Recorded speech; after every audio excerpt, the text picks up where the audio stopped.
เข้าสู่ฤดูฝนได้2วันหลายพื้นที่เสียหายจากผลกระทบฝนตกรวมถึงพายุลูกเห็บนะครับอย่างที่อุดรธานีเมื่อช่วงเย็นเสาไฟฟ้าแรงสูงหักโค่นกว่า20ต้นจนไฟดับทั่วเมืองครับ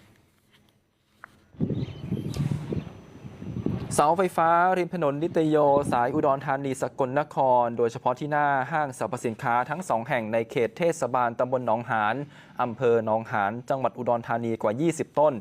โค่นล้มจากแรงลมพายุและลูกเห็บที่พัดถล่มเมื่อช่วงเย็นที่ผ่านมา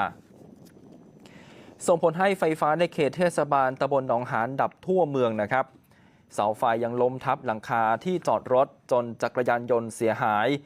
ต้นไม้ขนาดใหญ่ล้มทับอาคารห้องพักอาจารย์วิทยาลัยการอาชีพหนองหานภาพรวมนั้นทั้งอำเภอกระทบบ้านเรือนกว่า400หลัง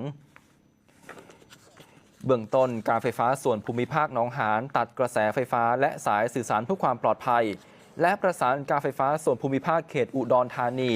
ใช้รถปั่นไฟมาเชื่อมต่อกระแสไฟฟ้า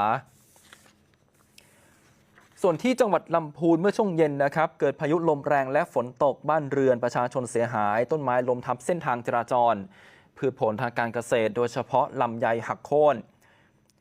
โดยเฉพาะในที่อำเภอป่าซางและอำเภอเมืองลำพูนนะครับหลังจากพายุสงบเจ้าหน้าที่ก็เข้าสำรวจความเสียหายกรมอุตุนิยมวิทยาประกาศการเข้าสู่ฤดูฝนของไทยตั้งแต่เมื่อวานทำให้ระยะนี้จะมีฝนเพิ่มขึ้นนะครับและมีฝนตกหนักบางแห่งทั้งภาคเหนืออีสานภาคใต้ภาคตะวันออกส่วนกรุงเทพวันนี้ยังมีอากาศร้อนจัดและมีฝนในบางพื้นที่ครับ